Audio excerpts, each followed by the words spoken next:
Operation सिंदूर और भारत पाकिस्तान तनाव थमने के बाद पीएम मोदी ने देश को संबोधित किया, जिसमें पीएम ने पाकिस्तान पर जोरदार प्रहार किया और देश के सैनिकों के शौर्य को सलाम किया। पीएम मोदी का देश के नाम दमदार संबोधन, इसे गृह मंत्री अमित शाह, रक्षा मंत्री राजनाथ सिंह और विदेश मंत्री एस जयशंकर ने सुना और उनकी तारीफ की।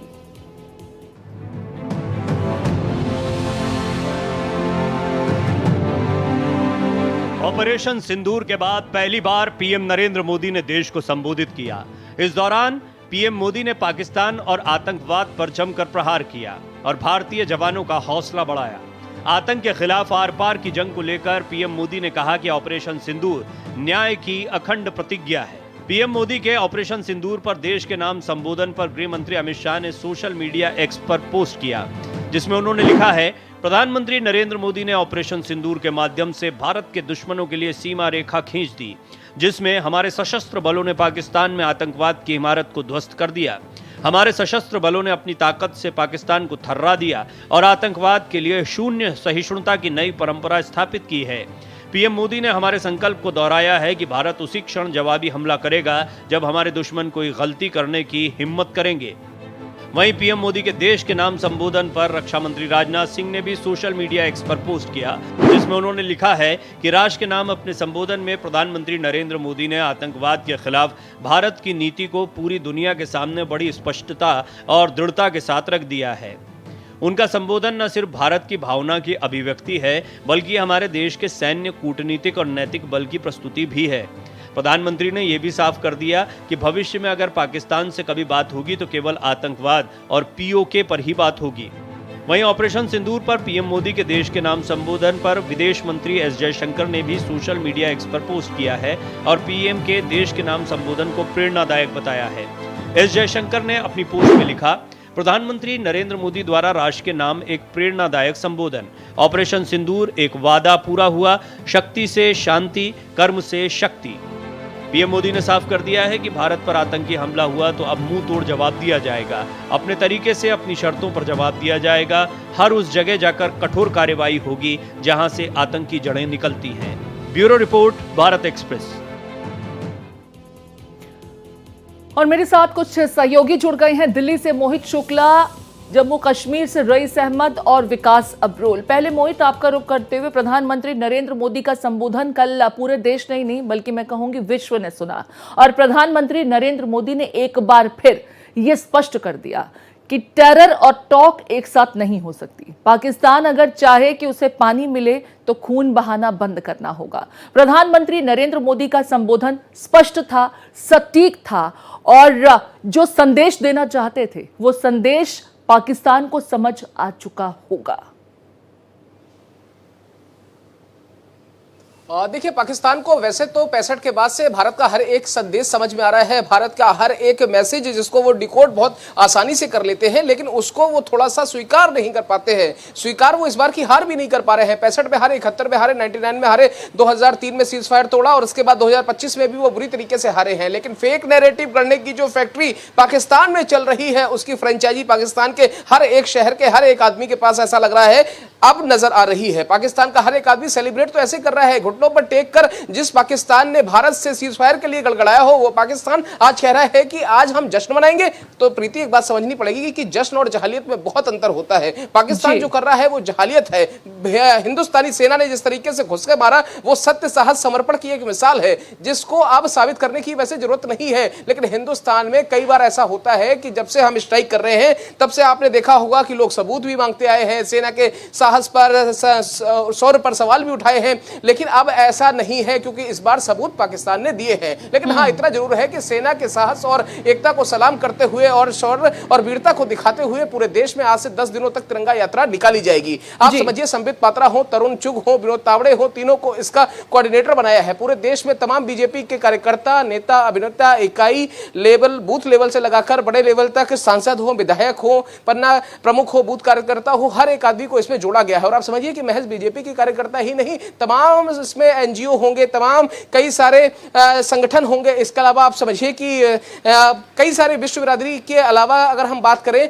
तमाम ऐसे लोग जो भारत की एकता को समझते हैं, ऐसे सभी लोग आज देश के साथ खड़े हुए हैं, चाहे वो एनआरआई हो, चाहे वो देश में रहने वाले देश लोग सर्वोपरि है मोहित, और ऐसे में ये संदेश देना बहुत जरूरी भी होता है, खास करके पाकिस्तान जैसे आतंक को प्रायोजित करने वाले देश को, कि ये 140 करोड़ भारतीयों की एकता है।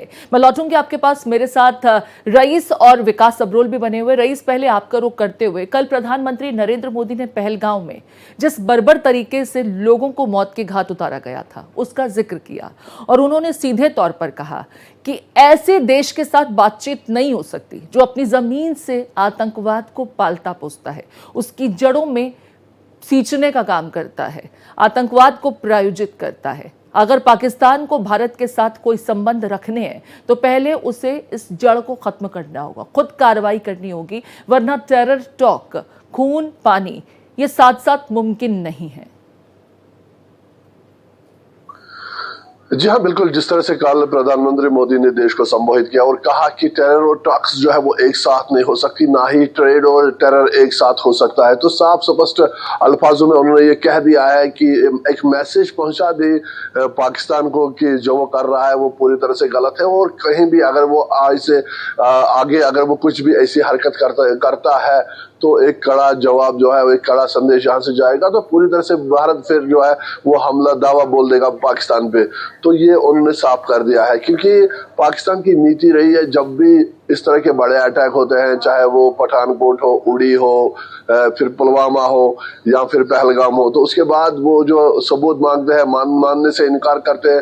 हालांकि सारी दुनिया जानती है कि आतंक को प्रायोजित कौन करते हैं, कहाँ से ये सारी प्लानिंग होती है, किस तरह से इन हमलों को अंजाम दिया जाता है, ये सारी दुनिया जानती है। लेकिन वाहिद भारत ही एक ऐसा देश है जो पाकिस्तान का नाम जो है वो साफ तौर पे लेता है कि पाकिस्तान जो है वो आतंक को प्रायोजित करता है, और ऐसे में पाकिस्तान को भी पता है कि भारत ने उनको कई बार जो है वो सबूत भी दिए हैं, और फिर भी उन्होंने मानने से जो है वो इनकार किया है। लेकिन इस बार प्रधानमंत्री मोदी ने साफ कर दिया है कि अगर कहीं भी गोली चली तो गोली का जवाब जो है वो गोला से दिया जाएगा। तो क्लियर मैसेज है कि इस बार जो है ये आखिरी वार्निंग भी होगी और चेतावनी भी होगी पाकिस्तान को कि वो सुधर जाए। अगर वो इसके बाद भी जो है अपनी जो है नापाक हरकतें जारी रखता है, तो उसके बाद जो है भारत ने ऑलरेडी जो सेना है उसको फ्री हैंड दिया हुआ है। जहां पे भी उनको लगे कहीं पे भी कुछ जो है वो मूवमेंट हो रही है या कहीं पे भी आकर पाकिस्तान बिल्कुल, सेना अभी भी सरहद पर सजग है, मुस्तैद है, और सुरक्षा में कहीं कोई कमी नहीं है। कि पाकिस्तान को हमने कई मर्तबा सबूत दिए, लेकिन वो उन सबूतों को अनदेखा कर देता है। विकास, आपका रुख करते हुए, आज तस्वीरें अपने दर्शकों को दिखा रहे थे तो बड़ा सुकून मिल रहा था। सांबा से, जम्मू कश्मीर के अन्य इलाकों से, राजौरी से, पुंछ से रात बड़ी शांतिपूर्ण तरीके से गुजरी। सीमा पर कहीं कोई इस तरह की हरकत देखने को नहीं मिली, और सैन्य तादाद जो है उसे कम करने को लेकर डीजीएमओ स्तर पर भी बातचीत हुई है। इस वक्त घाटी में क्या कुछ माहौल है, और साथ ही साथ प्रधानमंत्री नरेंद्र मोदी का संबोधन कल पूरे देश ने सुना, लोगों की प्रतिक्रियाएं किस तरह की आ रही हैं? देखिए, लोग जैसा सोच रहे थे बिल्कुल वैसा ही संबोधन रहा प्रधानमंत्री मोदी का, और साफ साफ शब्दों में, कड़े शब्दों में यही कहना कि न्यूक्लियर बॉम्ब्स को लेकर कोई ब्लैक मेलिंग नहीं चलेगी। जिसमें तो लगातार बोलता है कि हम एक एटॉमिक देश हैं, हम न्यूक्लियर देश हैं। सबके सब आजकल देखिए अभी बहुत से ऐसे देश हैं जो न्यूक्लियर देश हैं। ऐसे में तो न्यूक्लियर कोई बहुत बड़ी चीज नहीं है। अगर पाकिस्तान को लगता है वो न्यूक्लियर बम चला सकता है तो वो एक ही चला सकता है। उसके बाद अगर भारत जब जवाब देगा तो पाकिस्तान जो है वो नक्शे से खत्म हो जाएगा। पाकिस्तान को ये भी सोचना होगा, सिर्फ लीडर धमकी देता है, ना ही वो न्यूक्लियर बम चला सकता है, ना ही कुछ कर सकता है।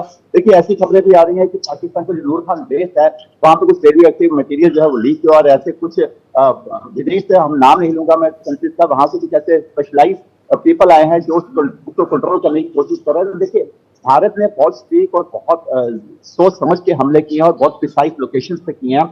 भारत जानता था कि कौन कौन सी उनकी ऐसी कमजोर कड़ी है जहां पर हमला करेंगे तो पाकिस्तान में तबाही मच सकती है, पाकिस्तान के आतंक में तबाही मच सकती है, और भारत ने वही किया। बाकी रही बात फिलहाल बॉर्डर एरिया की और जम्मू संभाग की, तो जम्मू संभाग में बिल्कुल शांति है। आप देख सकते हैं मेरे पीछे लगातार जो है लोग अपनी दिनचर्या के लिए निकल रहे हैं। बॉर्डर से फिलहाल शांति है पूरी तरह से। कल कुछ ऐसी खबरें आई थी ड्रोन के रिलेटेड, लेकिन इसे आर्मी ने नकार दिया कि ऐसा कुछ नहीं है, सब कुछ कंट्रोल है। कहीं ना कहीं फिलहाल अभी बॉर्डर पर जो है शांति तो है, लेकिन फिलहाल बॉर्डर के स्कूल्स को अभी भी बंद रखा गया है। जम्मू संभाग और कश्मीर संभाग के स्कूल्स को खोला गया है, लेकिन बॉर्डर एरियाज के स्कूल को अभी बंद रखा गया, क्योंकि देखिए फिर मैं वही कहूंगा, पाकिस्तान पे भरोसा नहीं किया जा सकता पहले दिन से ही। और डीजीएमओ जो टॉप हुई है उसमें भी स्पेशली कहा गया है बिल्कुल ठीक कह रहे हैं आप विकास, पाकिस्तान पर भरोसा नहीं किया जा सकता। और जिस तरह का प्रोपेगेंडा, झूठा प्रचार पाकिस्तान की तरफ से लगातार अपने मुल्क में फैलाया जा रहा है और पूरी इंटरनेशनल मीडिया, पूरा विश्व देखता है फिर उसे, तो एक जो संदेश पाकिस्तान की तरफ से लगातार मिल रहा है वो अभी भी सुधरा नहीं है। हाँ, इतना जरूर है कि भारत की कवायद के चलते मजबूर जरूर हो गया, बेबस हो गया, लिहाजा गिड़गिड़ा कर सीज फायर की रिक्वेस्ट उसकी तरफ से की गई, कई मर्तबा अपील की गई, बार बार कोशिश की गई कि संवाद हो। और जब ये कम्युनिकेट हुआ कि पाकिस्तान सीज फायर चाहता है, तब जाकर डीजीएम स्तर की बातचीत हुई। मैं एक बार फिर मोहित आपका रुख कर रही हूं। यहां पर प्रधानमंत्री नरेंद्र मोदी ने एक चीज स्पष्टता के साथ कही कि आतंकवाद बर्दाश्त नहीं किया जाएगा, ऑपरेशन सिंदूर जारी रहेगा, फिलहाल पॉज है, जारी रहेगा, क्योंकि हमारा जवाब अब जब जब आतंकवाद होगा ऑपरेशन सिंदूर के रूप में ही देखने को मिलेगा। यह नई डेफिनेशन है इस भारत की। और देखिए प्रीति, बिल्कुल नई डेफिनेशन है और हम तो ये इस तरीके से इस बात को कह सकते हैं, एलेबोरेट कह सकते हैं और कर सकते हैं कि ये स्ट्रेटेजिक टाइम आउट है। जिस तरीके से आप आईपीएल में देखते हैं ना, स्ट्रेटेजिक टाइम आउट होता है, इस तरीके से इंडियन आर्मी का ये स्ट्रेटेजिक टाइम आउट है, तीनों सेनाओं का हमारा स्ट्रेटेजिक टाइम आउट है। हम पूरी तरीके से तैयार है और ऐसा नहीं है कि वो 2.5 मिनट के ब्रेक के बाद फिर बैटिंग स्लो हो जाती है। इंडिया की बैटिंग स्लो नहीं होने वाली। इस बार आप देखिए बॉर्डर पर जबरदस्त तरीके से प्रहार होने वाला है। अगर पाकिस्तान गोली मारेगा तो यहां से गोला ही जाएगा, वो यहां से ड्रोन भेजेगा तो यहां से ब्रह्मपुत्र की पूरी खेप जाएगी, जो पूरा उसको। और देखिए आप समझिए, ब्रह्मपुत्र क्या है, हमारी नदी का नाम है, तो जब ब्रह्मपुत्र मिसाइल चलती है तो पाकिस्तान बहना शुरू कर देता है। और आप देखिए इसकी बानगी भी दिख गई है। योगी आदित्यनाथ का बयान तो आपने कल सुन ही लिया होगा। अब आप एक बात समझिए, ट्रेड हो, टैरिफ हो, टेररिज्म हो, ये सब कुछ एक साथ नहीं चल सकते। बस टेकन की बात होगी और वो क्या होगा कि भैया कश्मीर दे दो, पाक ऑक्यूपाइड कश्मीर, कश्मीर हमारा था, कश्मीर हमारा है, कश्मीर हमारा रहेगा। और आप एक बात समझिए, पाकिस्तान क्या कर रहा है, पाकिस्तान जो आप समझिए पाकिस्तान के समर्थक हैं, जो वो एक क्रिकेट मैच में हमसे हार बर्दाश्त नहीं कर सकते हैं, तो वो इंडियन आर्मी से हार कैसे बर्दाश्त कर लेते हैं, भारतीय सेना से वो कैसे हमारे सशस्त्र बलों से हार बर्दाश्त कर लेते। ये बात शहबाज शरीफ को पता थी, इसीलिए उन्होंने वहां पर एक प्रोपोगंडा रचा। उन्होंने कहा कि जाओ जगह जगह बताओ ये हमारी जीत है, जगह जगह मिठाइयां बांटो ये हमारी जीत है, जगह जगह पटाखे फोड़ो ये हमारी जीत है। 20,000 करोड़ रुपए मिल गए हैं, कम से कम कर्ज के पैसे पे ही भीख मिल गया, उसका जश्न मना ले शहबाज शरीफ, और कर भी क्या सकते हैं। हालांकि अमेरिका के दरवाजे को खटखटाते रहे कि भारत को रोक लो, सीज फायर किसी तरह से करवा दो।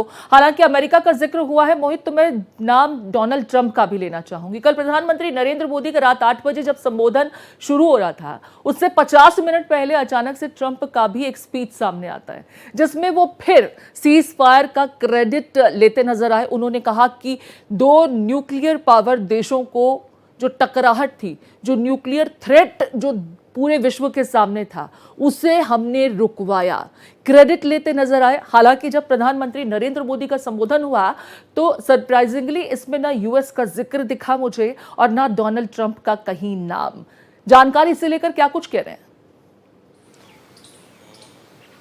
देखिए जानकार तो ये कह रहे हैं कि पूरा अमेरिका जिस तरीके से आज डोनाल्ड ट्रंप को महसूस कर रहा है, और ये कोई बड़ी बात नहीं है। आप अमेरिका की आधे से ज्यादा आबादी को उठा के देख लीजिए, वो डोनाल्ड ट्रंप की बात पर भरोसा करते ही नहीं है। तो बराक ओबामा के बाद कोई स्पष्ट और मजबूत नेतृत्व अगर अमेरिका को मिला हो तो मैं तो कहूंगा कि नहीं मिला। अब आप एक बात समझिए कि जिस तरीके से अमेरिका इसमें क्रेडिट लेने की कोशिश कर रहा है, अभी सुबह सुबह फिर से वो जागे हैं, फिर से उन्होंने वो उस पर एक्स पर गए हैं और वहां पर जाके फिर से उन्होंने एक वहां पर ट्वीट किया है। वो ट्वीट क्या है, वो ट्वीट ये कहता है कि साहब, वो कह रहे हैं कि भारत और पाकिस्तान दोनों परमाणु शक्ति संपन्न देश हैं और वो परमाणु युद्ध के मुहाने पर खड़े थे। लाखों लाख लोगों की मैंने जान बचाई है, परमाणु युद्ध होने वाला था। पाकिस्तान ने बताया होगा अमेरिका को कि भैया हम ये मिसाइल दागने वाले हैं। तो देखिए ये क्रेडिट लेने की बात है। हो सकता है कि अमेरिका और पाकिस्तान एक दूसरे के पूरक हों, लेकिन इतना जरूर है, मुझे पता है कि 20,000 करोड़ का जो कर्जा मिला है, अमेरिका ने डांटा होगा, डपटा होगा, झपटा होगा और पाकिस्तान को खूब सुनाया होगा कि आपके बस की बात नहीं है, आप चुपचाप तरीके से सरेंडर कर दीजिए और बाकी जो अगर हमें कुछ करना होगा हम अपने स्तर पर देख लेंगे। भारत लगातार कह रहा है कि मध्यस्थता की जरूरत नहीं है।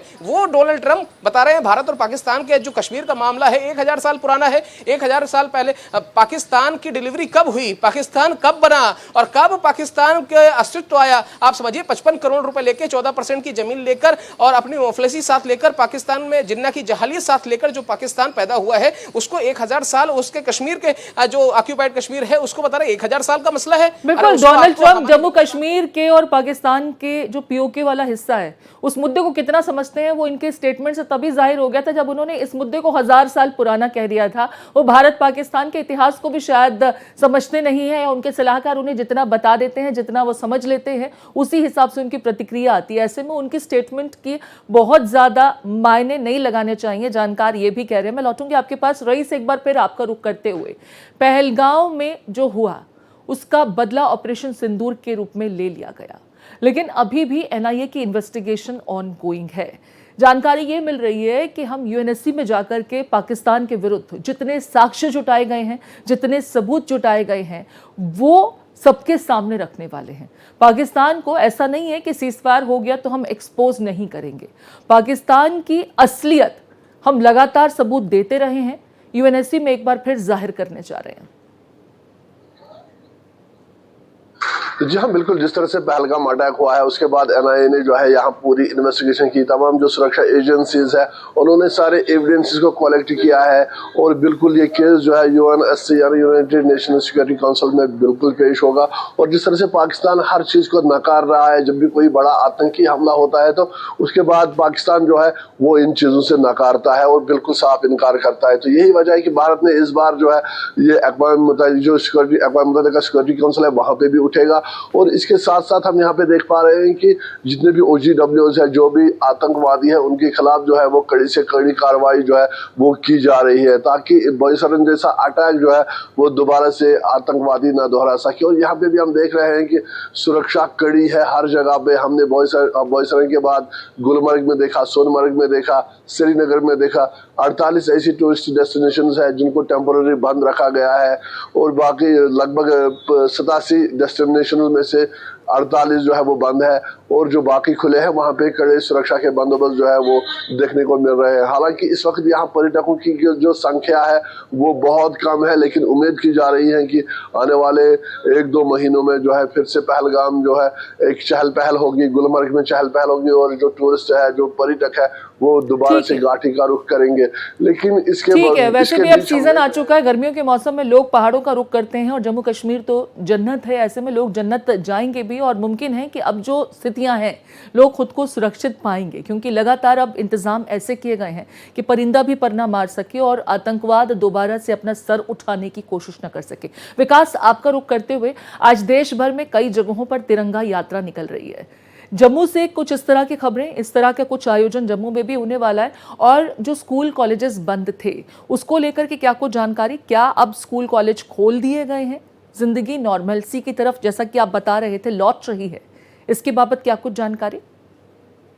जी देखिए, जिंदगी जो है नॉर्मल हो रही है लोगों की आहिस्ता आहिस्ता। और सबसे बड़ी खास बात, जो स्कूल कॉलेज हैं वो खुल गए हैं, लेकिन जो बॉर्डर इलाके के स्कूल कॉलेज हैं फिलहाल उन्हें एहतियातन तौर पर बंद रखा गया। उसके लिए आज शाम को 5 बजे फैसला लिया जाएगा। और जो तिरंगा रैली है वो यहाँ पर जम्मू कश्मीर में भी हर संभाग में, हर ब्लॉक में निकाली जाएगी। इसके लिए जो है तैयारियां शुरू हो चुकी हैं। कई लोग हैं जो इस रैली में शामिल होंगे। आज सुबह ही 10 बजे के आसपास जो है पूरे जम्मू कश्मीर में रैली जो अलग अलग इलाकों में, अलग अलग शहरों में हर लेवल पे निकाली जाएगी। इसकी तैयारी लगातार जारी है। लेकिन मैं एक बात और कहूंगा कि जिस तरह से हालात बने हुए हैं, चाहे पाकिस्तान जितना मर्जी प्रोपेगेंडा कर ले, चाहे इंटरनेट पर करे, जिस तरह मीडिया में करे, अंदर खाते सब जानते हैं कि पाकिस्तान, हकीकत में पाकिस्तान जानता है कि वो एक शुतुरमुर्ग की तरह है जो तकलीफों को देख करके या कोई समस्या उसे देख करके अपना चेहरा, अपना सर रेत में घुसा लेता है जैसे वो है ही नहीं। लेकिन हकीकत यह है कि पूरे विश्व के सामने पाकिस्तान एक्सपोज हो चुका है और भारत ने उसे घुटनों पर लाकर सीज फायर की दुहाई देते हुए गिड़गिड़ाने के लिए मजबूर किया, जो हमारी बहुत बड़ी जीत है। बहुत शुक्रिया विकास, रईस और दिल्ली से मोहित, आपका तमाम जानकारी और चर्चा के लिए।